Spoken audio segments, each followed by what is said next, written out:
Everything I know about local legends tells me that that's what we're experiencing out here. Hearing those sounds, I wonder, were they trying to harm me? I don't know. But there could be possible evidence out there for me to investigate. We know that there's something here, but we have no idea where this thing could have gone. From locals being abducted in the woods to pieces of devoured flesh found on treetops, Bigfoot has been found in Alaska. How did this happen? Locals abducted.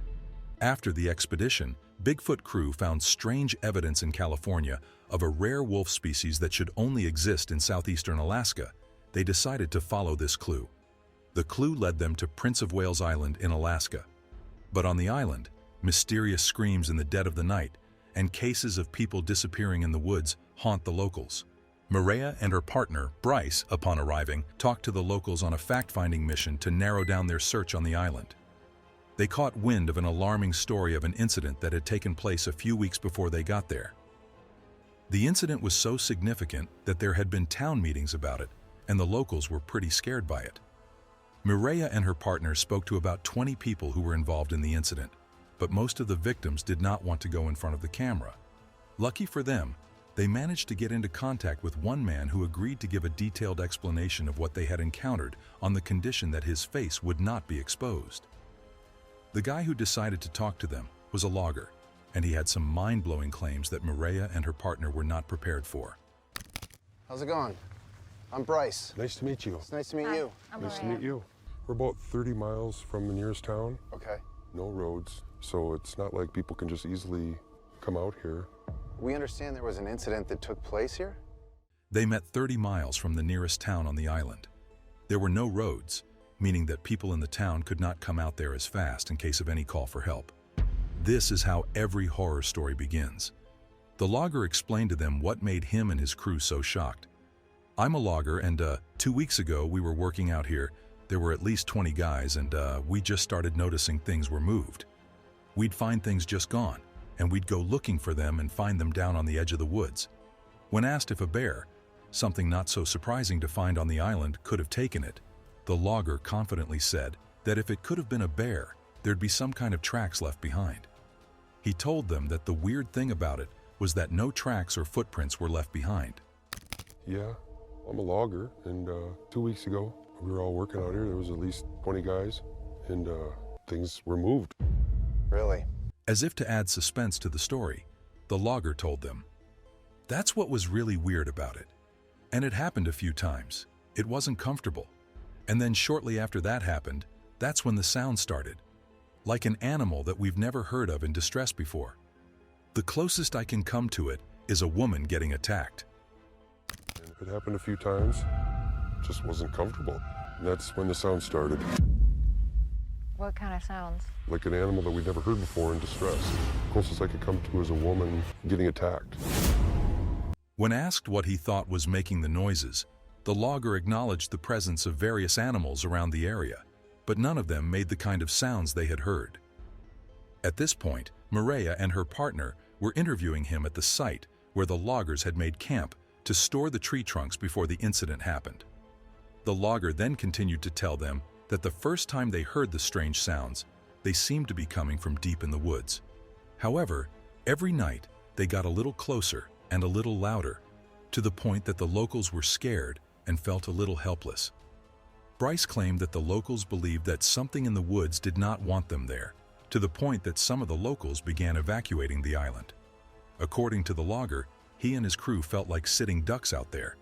They just didn't feel safe as they did their jobs. When asked if they thought it was Bigfoot, the logger's response fed the curiosity of the crew. He said, "We knew what it was, and people disappeared out here. These things come and take them. That's why a lot of people don't like to talk about it." I mean, we felt like sitting ducks out here. Just didn't feel safe. Did anybody mention the word Bigfoot? We knew what it was, and people disappear out here. These things come and take them. That's why a lot of people don't like to talk about it. But the logger had more to tell. He explained to Mireya and her partner that these beings are believed to be in the mountains, and when asked if he had ever been up there, he said that he would never dare because it is their territory. Backing the logger's claims, the old folks of the town also believe that these beings live in the mountains, deep in the woods. The logger ended the conversation by giving them a warning saying, "If I were you, I would stay as far away as possible." That's where they live. If I was you, I would stay as far away as possible. Mireya and her partner had been warned, but their mission was to find this creature. After the logger's testimony, the crew went and got their gear to begin the expedition. To the crew, the island was the most target-rich environment for Bigfoot sightings ever, considering the stories of the terrified locals. The target was an area surrounding a remote mountain. According to Russell, Native American legends and stories of the target area talk about the existence of a supernatural being that is more aggressive and more hostile. Knowing this, the team had to be on high alert, since, besides the suspected Bigfoot, there were other predators, including bears and wolves, that added an extra layer of danger to their expedition. As dangerous as the expedition was, the team was well prepared for the job. At least, that's what they thought. Leveraging the power of modern technology, the team was equipped with drones capable of detecting scents. At first, they captured scents associated with Bigfoot, rotting flesh, wet dogs, and other scents that were irrelevant to their research. Using the data from the equipment, they got 2 targets of potential Bigfoot sightings, and the team split to cover more ground. Mireya took the target with a lower altitude, and Russell took the target higher up the mountain. Strange screams and bones in the dead of night. While they took shelter at night due to a storm, Russell and his crew heard loud rustling closing in on them. Whatever was approaching them had a foul scent like the one described to them by the locals. Since they could not see anything in the thick darkness of the woods, Russell took a flashlight to investigate what was causing the noise. And then, something unexpected happened. He saw pieces of devoured flesh and skin hanging in the trees. Before they could process what they were looking at, the rustling continued, and they saw something huge moving through the trees. They ran towards it, and on the way, they found freshly broken branches. In his expertise, Russell knew that the creature had passed through there. Before they could clearly identify what they were chasing, the rustling stopped, and the creature disappeared. Oh, that smell. What in the hell is that? What the? It looks like flesh or hair or skin or something. And just like that, their horror story had officially begun. On the lower side of the mountain, Mireya detected the same foul smell as Russell, and while investigating the area, she came across something unexpected: a pile of bones. This scared the hell out of Mireya, as she had just come across what she thought to be Bigfoot remains. Upon closer examination of the site, Mireya realized that it was a potential kill site for Bigfoot, something they had discovered in their previous Washington investigation. Seeing this, she quickly radioed Russell to report her findings. "Oh my God, I just found a pile of bones right in front of me, a couple of skulls and other bits." Using a handheld form of laser-guided technology, she continued to look for clues. The readings on her gear began going haywire, a strong signal for a potential encounter with a creature. This scared the crew, so they decided to send a backup to her. Before they did, the foul smell came closer, but then slowly disappeared, and the readings on the scanner went back to normal. Did you smell that? Ronnie, this thing is spiking off the charts. Whoa, look at that. Whatever we're seeing there, that's abnormal. To them, this was a clear sign that they were in the presence of a creature they could not see, and it was more intelligent than they had anticipated. They felt taunted. They felt like prey being watched by a predator. It was as if something was playing with their food. By this time, one of the crew had already caught up with Mireya. As they stood in the darkness of the woods, they heard strange screams not so far from where they were. "What was that? What the f***?" Ronnie exclaimed. What? What the? That's not a wolf. These sounds were unlike any known animal and created a sense of immediate danger and psychological fear in them. The creepy screams sounded like an animal in distress, coming from all directions. One consistent sound came from somewhere close to what they had mapped to be a source of water. The scream continued, and they suddenly heard rustling above them from the treetops, after which it stopped. At this point, they were sure that it was not a wolf or a bear. They also confirmed that the voices they were hearing sounded like a person in distress. "That sounded like a person yelling or something," Ronnie exclaimed. To make matters even more creepy, the second scream they heard had a more human tone than the first one. What the hell? That sounded like it was from the lake. This is precisely what the logger they initially met had warned them about. Recalling this, Russell told his crew to stay alert and watch out for anything. This was the old site that the logger and his team had abandoned. As they moved through the darkness with only flashlights being the source of light in the thick woods, the screams continued and they still smelled the strange odor. Considering that the loggers had abandoned their construction site in fear of the creatures, Russell and his team seemed to be poking them by going deeper into the mountains. It's like they were right in their backyard, in the middle of the night. Under Mireya's suggestion, together with her crew, they walked down to the lake where the consistent scream came from. 2.5 miles east of Mireya's location, Russell was returning to the location where what appeared to be animal skin was hanging from a tree. Reaching there, they were shocked to see that the piece of flesh was missing from the branches, and it was not on the ground. Whatever they had seen hanging was already gone. Using the images of the skin the cameraman had captured, they estimated the distance from the ground to where the piece of flesh had been to be 20 feet. In his expertise, Russell knew that there was no way a bear could have done this without breaking the pieces of branches as it climbed. It had to be something with the capability to maneuver on top of trees. Critically analyzing the situation, Russell admitted that they had been outmaneuvered by whatever took the piece of flesh, since it had to come back after they had chased after it. Yet, the creatures were stealthy like shadows and avoided direct light from the crew's flashlights. This made Russell conclude that the animal had intentionally led them away from what it had left behind so as to come back and collect it. In shock, Russell admitted that whatever they were going after was thinking 10 steps ahead of them. But that was not all. One of Russell's crew admitted to feeling like they were being watched by something. Feeling unsafe in the area, they had Zach, a gunman, accompany them the following day. Being experts, they knew that the previous night's rain meant soft ground, hence the probability of finding footprints. They decided to investigate the massive space, looking for physical evidence, but things wouldn't get as easy for them as they thought. The problem was that they spotted a lot of bear tracks all over the place with nothing closely resembling potential prints of Bigfoot. Zach explained to them that the many bear tracks were caused by bears who enjoy eating new growth as soon as the rains begin. This meant that there had been bears moving all over the place in search of food, but Zach assured them that they were safe during the day. Mireya admitted that this was a dangerous research project because, for the first time in their expeditions, they had armed guards with them. The crew had been in areas that had incredibly large bear populations, but Alaska was different. The bears were bigger, wilder, and not used to humans. This made them very unpredictable and much more dangerous. Considering that it was morning, the bears would definitely be coming out of their dens for an active day. Zach warned them that the bears would be hungry and could get ugly very quickly upon encounter with one. Having the armed guards really changed the feel of the expedition.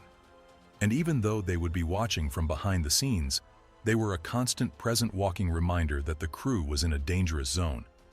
Yet this is not the only time the crew put their lives in danger as they looked for hard evidence of the elusive mythical creature. And the hunter becomes the hunted. In another one of their dangerous expeditions, Bryce had set up a base in the forest to observe everything around him.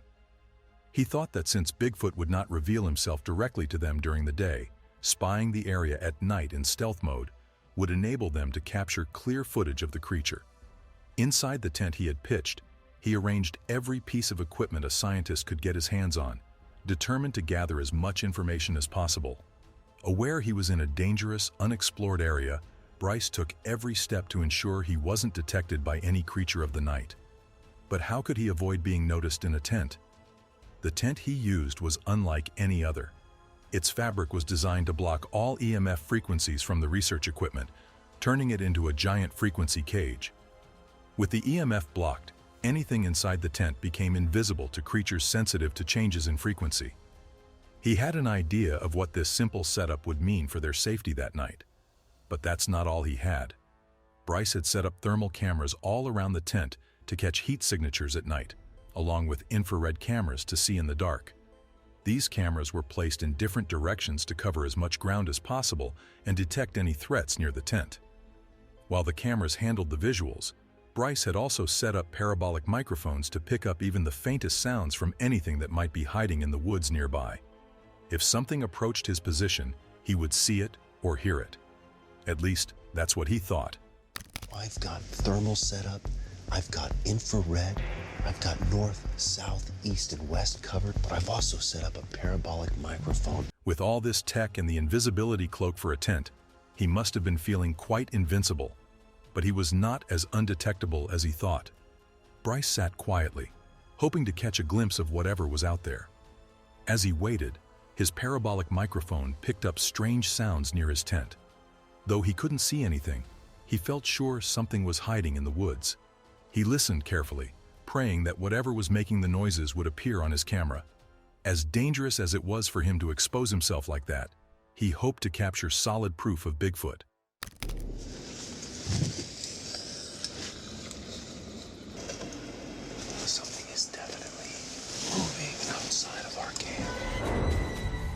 Judging by the nature of the sound he heard, Bryce knew that the creature making them had to be large in size. But the fact that he could not spot it on any of the cameras gave Bryce the creeps, since he felt like he was being watched by something he could not see. For this reason, he kept his eyes peeled, looking at the video feed from all the screens, hoping to catch the creature causing the noises. Bryce tried to calm himself, thinking it was just a bear or a deer messing with him. But deep down, his survival instincts wouldn't let him ignore the thought of something smarter, something dangerous, something hiding, watching from behind trees, waiting for the right moment. Bryce couldn't shake the feeling that an intelligent predator had its eye on him, and then it happened. As he observed the screens, one of them caught a fast flash of light. Something had run past one of the cameras. Before he could make sense of what he had seen, Bryce saw another light a bit further in the distance. At this point, he knew that his visual detection equipment was definitely working. But what he could not help but wonder was whether the strange, elusive creatures were hunting him or just surrounding his tent in curiosity. Before he could understand what was making the noise, he saw it. Hiding behind a tree a few meters away from the tent, his thermo camera spotted something moving. That's what's making our noise. Bryce sat in the tent, listening carefully to the noises outside.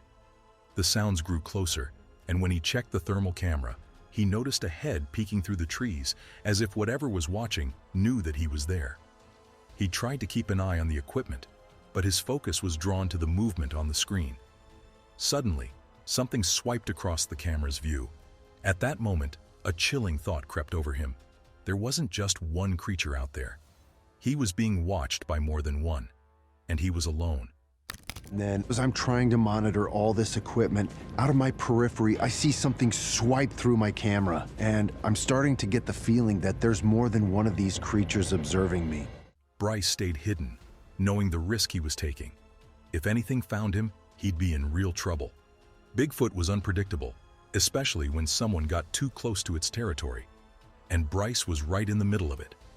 The thought of this made him even more fearful. The tent, though cleverly hidden, was his only shield. Its strength wasn't in keeping predators out, it was in staying undetectable. If any creature, Bigfoot or otherwise, picked up his presence, there'd be no stopping an attack. Even though I feel very secure in this tent, it's an illusion. This is just fabric, and I'm not protected.